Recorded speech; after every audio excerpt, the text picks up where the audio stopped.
Tonight, while the IDF fight Hamas in Gaza, tensions between Israel and Hezbollah reach a boiling point. What it could mean for the region. Plus, in China, there is no justice. There are no rights. There is no free speech. How the Chinese Communist Party works to silence its critics. And as Southern Baptists work to overcome a horrific sexual abuse scandal, victims speak out. There's excuse after excuse and no real action. Why they say not enough is being done. All this and more tonight on Faith Nation.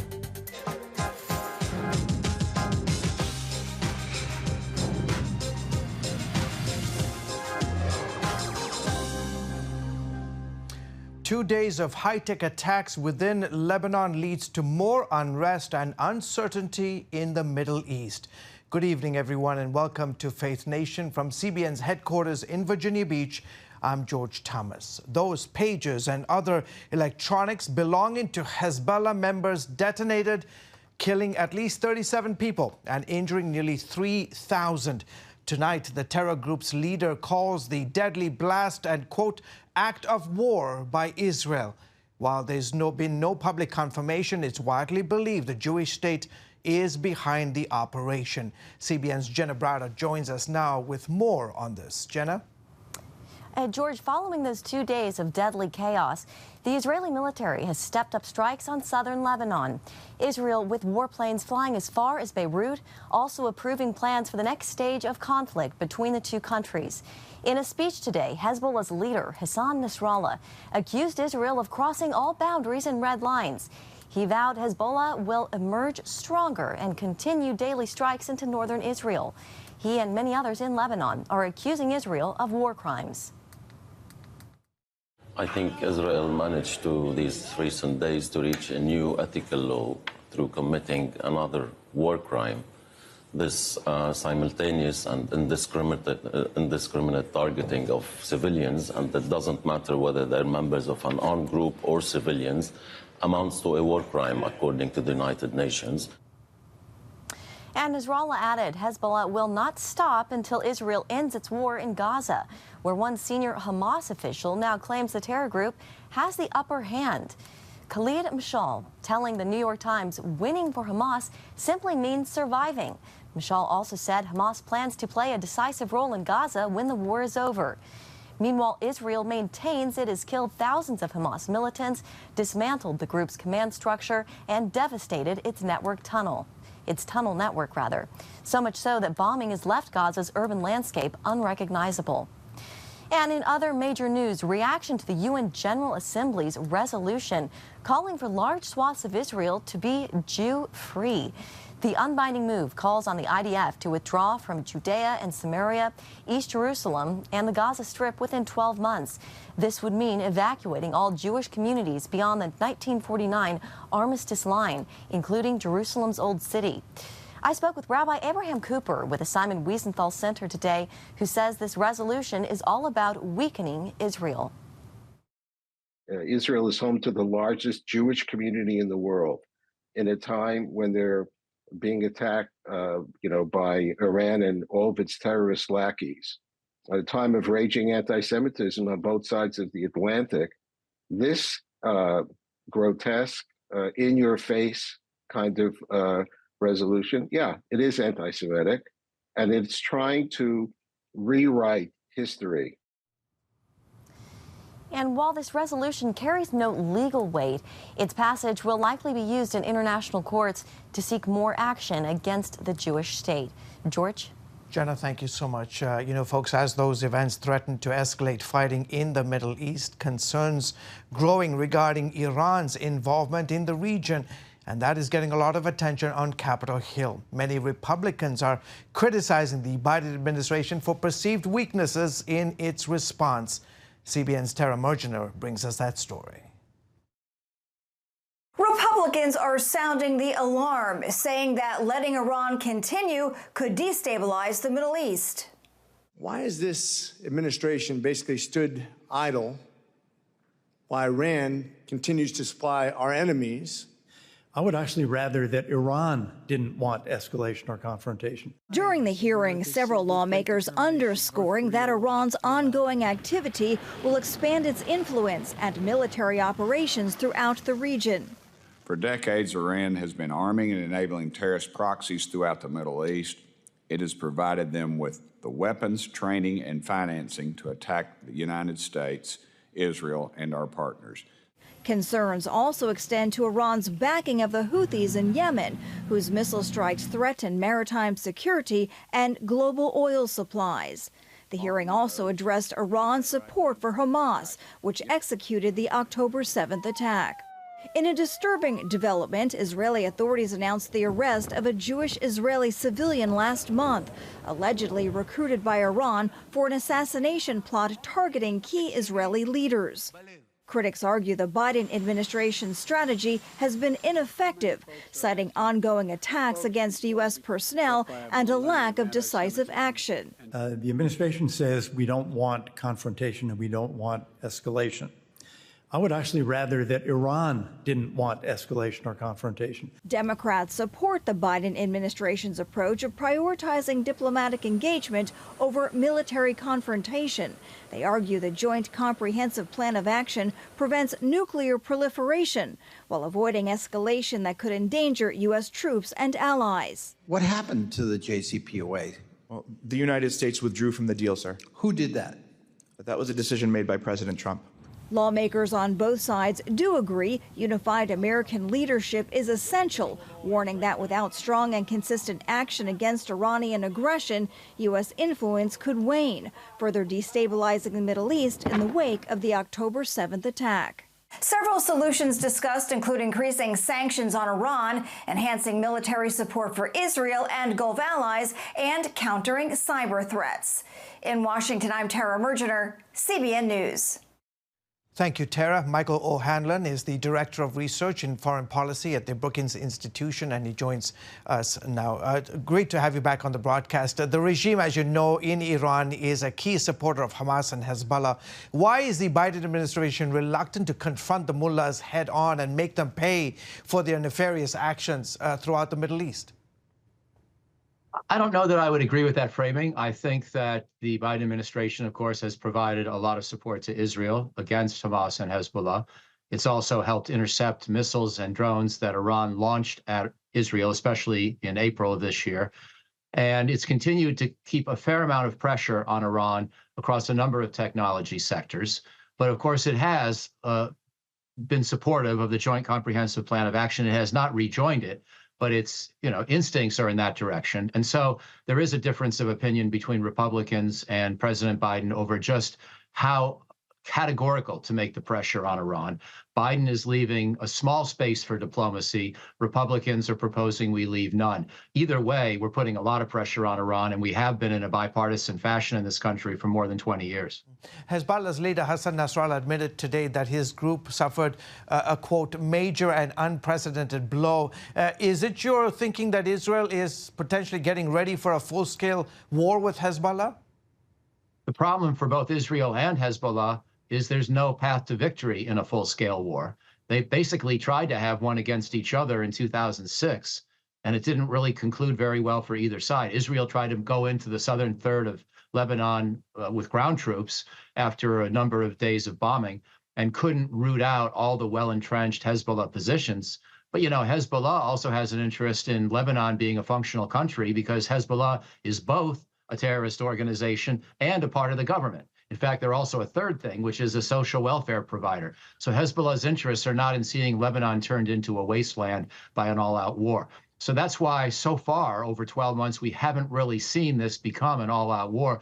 Neither side really stands to benefit. But as you imply, I think you rightly suggest with your question, the two sides could be inching towards that war, even if neither one of them really wanted it in the first place. So then why would Israel carry out such, the implication here is that all fingers point to Israel. Why carry out such a bold operation in the last 2 days, going after their, going after the walkie-talkies, going after the pagers?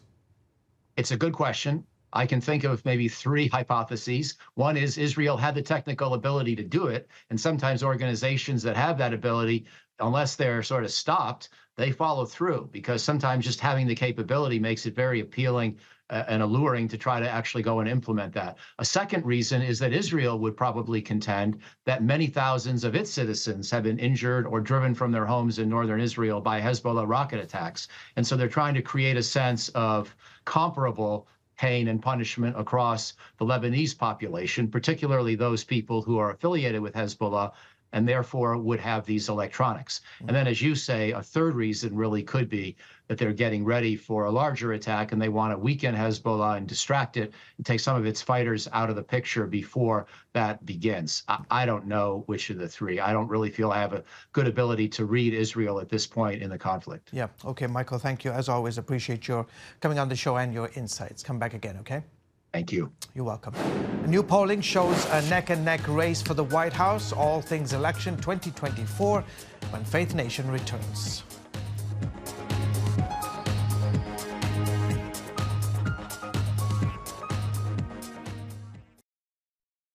Welcome back. In 12 days, funding for the federal government is set to expire, and with a shutdown looming, lawmakers on Capitol Hill are no closer to keeping the lights on. A 6-month funding plan from House Speaker Mike Johnson failed last night when 14 Republicans broke party ranks to vote against it. Now the scramble to find another solution is on. With the House unable to agree today, the Senate Majority Leader said the upper chamber will get to work on a stopgap measure. Senators are ready to work this process the right way. Democrats talking to Republicans, both sides at the negotiating table finding a way to keep the government open without partisan hoopla. Although his original plan failed, Axios reports Speaker Johnson assured senior House Republicans he has a plan B, though no details on what it has been released yet. And in the race for the White House, Vice President Kamala Harris is appealing to swing state voters during a rally tonight in Detroit. Meanwhile, former President Donald Trump is affirming his support for the Jewish state as he speaks before the Israeli-American Council's National Summit. The latest polls show a deadlock national race, but Harris holds an edge in several battleground states, including Pennsylvania.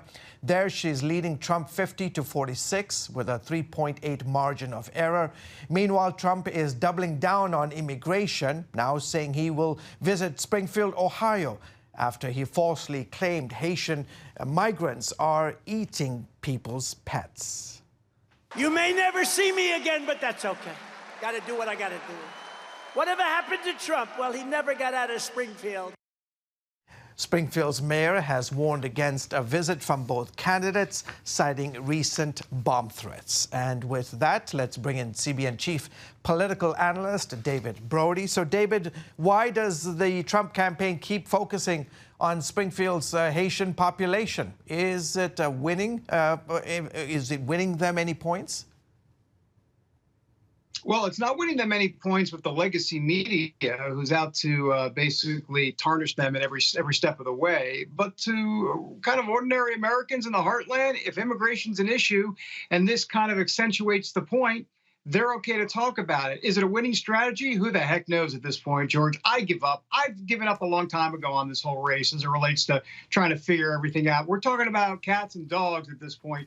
So who knows? It's raining cats and dogs, I can tell you that much. Yeah. Look, at this point, I think the campaign would rather maybe Trump not go there, but he's going there. And look, I think it's a Teflon situation, George. I really do. Yeah. Real quickly, your thoughts on these latest polls? Well, the polls are, look, I mean, the polls are all over the place. Bottom line is it's a close race, but ultimately it's going to come down to specific counties and specific cities within those counties, especially places like Pennsylvania. So I don't really put too much stock in the polls. I just know this, George, the underlying issues, immigration, the economy, immigration, 1, 2, and that hasn't changed, and Kamala Harris is underwater in both of those, and I don't see that changing anytime soon. Let's talk Teamsters. As you know, since 1992, they have endorsed the Democratic candidate for president. They announced this week they won't be endorsing either candidate. Is this a blow to the Harris campaign? Well, it's an egg on the face moment for Kamala Harris. Having said that, look, I think it portends something a little bit more troubling for the Harris campaign, which is that blue wall, Michigan, Wisconsin, Pennsylvania. 60% of Teamsters members support Trump. If you kind of unpack that, you go, my goodness, is that a heartland kind of union, blue collar vote issue for Kamala Harris? That's been the concern all along. Can she sweep the blue wall like Biden did in 2020? Though the polls are close, I think this is an ominous sign for her campaign. As you know, House Speaker Mike Johnson tried and failed to pass a measure to avert a shutdown. Is he in danger of becoming another Kevin McCarthy, a victim of party infighting? Well, if Republicans lose the House majority, he'll lose his House speakership. There's no doubt about that. Having said that, if the Republicans win or can continue to get the House majority or increase their numbers come November, I see him staying on no matter what. Look, this is a continuing resolution situation that's been in Washington for a very long time. Last 30 seconds. What would a shutdown mean for House Republicans this election year? Do you think there's a real danger one will happen? No. I think it'll be, look, Mike Johnson has said he's not going to shut the government down, which, by the way, this just in, that kind of gives away a bargaining chip right there. He said he's not going to shut the government down. So come September 30th or before that, my sense is we'll have a 3-month extension into December, and then it'll be a lame session, and then we'll find out whoever won the presidential contest then will have the upper hand. Yeah. Okay, David, as always, thank you so much for your insights. Come back again, okay? I will. Thanks. Okay. All right. A scandal that rocked the Southern Baptist Convention. When we come back, why abuse victims say the denomination needs to do much more to make sure more cases don't occur. Welcome back. The fallout from the Southern Baptist Convention's years-long sexual abuse scandal is proving costly for the denomination. The SBC Executive Committee says it's selling the organization's Nashville headquarters. Since revelation of clergy abuse came to light, the committee has spent more than $12 million investigating the issue. Auditors said the budget shortfalls were unsustainable, leading the SBC Executive Committee to acquire a loan to cover shortfalls and sell their building. Just this week, the committee also voted to create a new department dedicated to dealing with abuse reform, funded by a humanitarian project from 2 SBC mission boards. New workers will replace the volunteers who currently oversee reform implementation. And while the denomination looks for ways to rectify the situation and stop further abuse, some victims say the SBC isn't doing enough. Charlene Aaron reports. The SBC says preventing and responding to sexual abuse within its denomination is essential for the health of the church and its witness to the world. But a promised database to track accused abusers who often move from church to church has yet to be put in place. There's excuse after excuse as to why it can't be done, and no real action for reform. In 1998, Jules Woodson was abused by her youth pastor. For years, the SBC ignored or stonewalled victims like her. 2 years ago, the nation's largest Protestant denomination finally faced up to the problem by launching a task force to implement reform.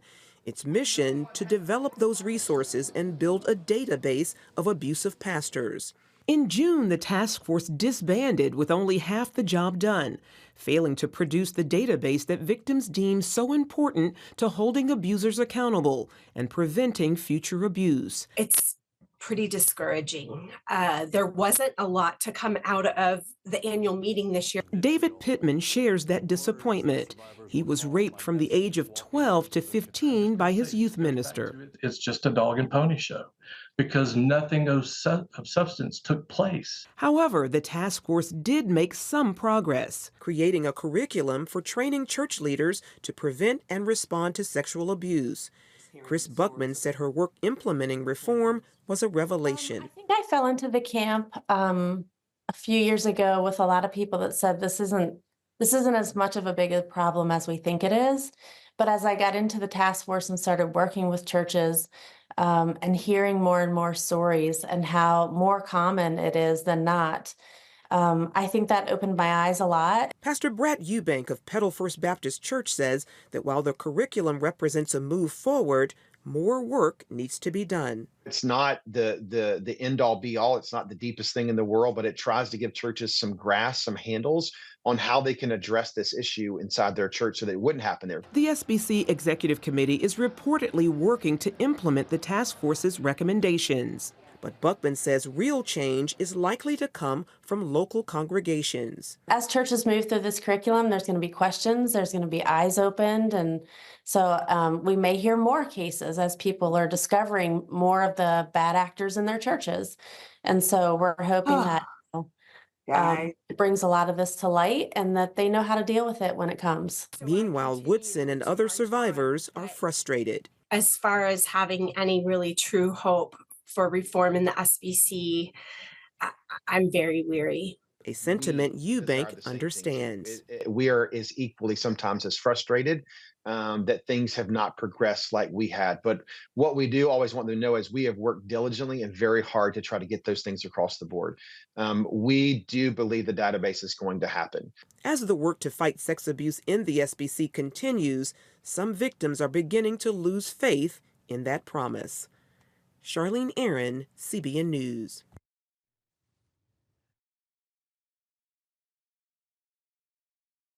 Coming up, an invitation to every follower of Jesus. We explain next on Faith Nation.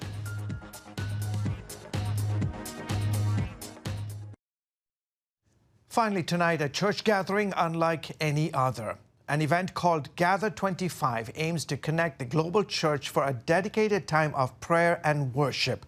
On March 1st, 2025, Christians from every continent will join together for 25 hours of singing, praying, and repentance. Organizer Jenny Allen told CBN News a 24-hour event will be very unique. There's 2.5 billion people that say that they love Jesus. And we want to mobilize the 2.5 and to bring them together to encourage the church and to help each other remember that we're a big team and actually causing so much good in the world. God is moving. And he is indeed. Gather 25 will be free to everyone, everywhere, whether you're participating in a stadium, church, living room, or even on your phone. Folks, thank you so much for joining us on this edition of Faith Nation. From all of us here from the headquarters of the Christian Broadcasting Network, wish you a fantastic evening. Goodbye and God bless.